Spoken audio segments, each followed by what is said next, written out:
You have questions about the coronavirus, and we want to get you the very best answers. So we are taking your questions to the experts from right here in the Valley. I am joined at the desk right now by Dr. Frank LoVecchio, who works in emergency medicine at Valleywise Health Infectious Disease Specialist, Dr. Kevin Steffen, and also counselor and life coach Juliana Leiden. Thank you guys so much for joining us.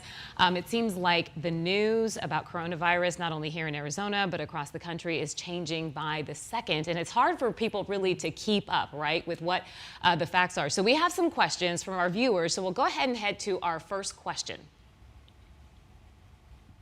My name is Brett. I'm from Phoenix. I was wondering, since we don't have testing widely available, and we have about 3,400 confirmed cases right now, I was wondering, how do we really know that the number isn't 10 to 100 times that large?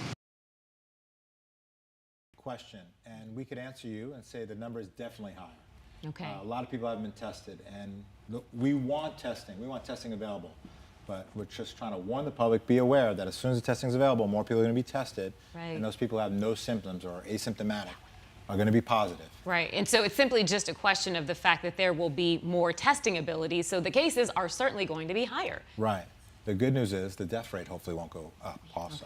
Okay. In fact, it'll go down. Right, and it's like the more information you have, the better, because even if you do not have symptoms, it's possible that you could have it and be spreading it thinking, oh, I'm fine, I don't have any symptoms, so I can still just go hang out with people and family and go to work.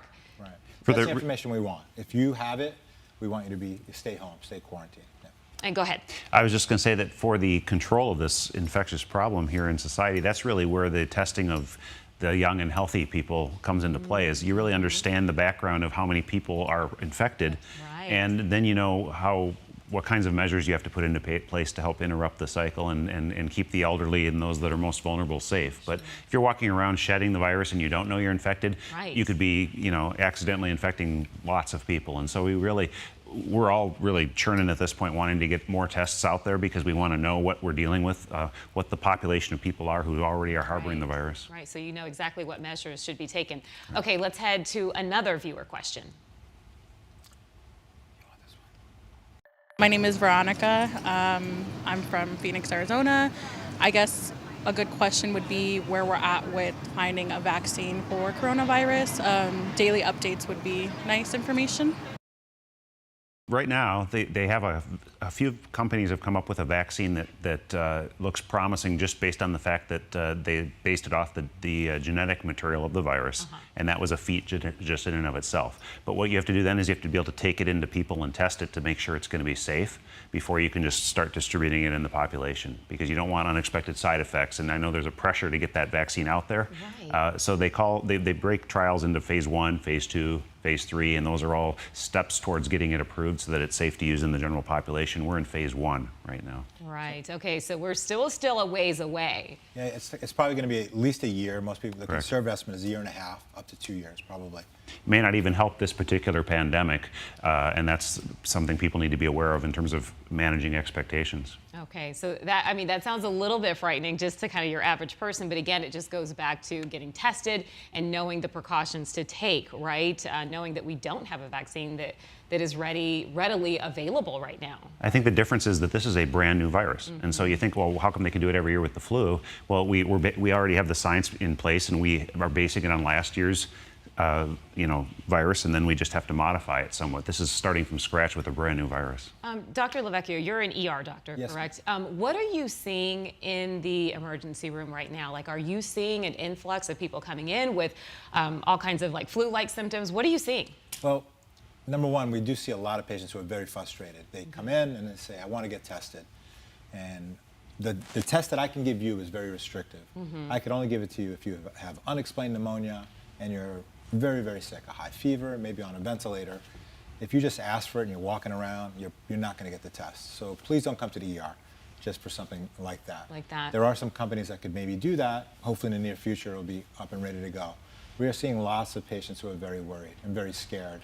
And I tell them that 85% of the cases or so are very, very mild, like a cold or like a cold that you don't even feel, just almost no symptoms. And I try to give some comfort in that. I tell them that the people who are going to die are much older than you in general and have many, many comorbidities. But the psychological factor is like humongous here. Oh, it is huge. So let's go to our final question from one of our viewers, which tackles that very. My name is Alec, and my biggest question for the expert panel is how much longer till the people who have already panicked stop panicking?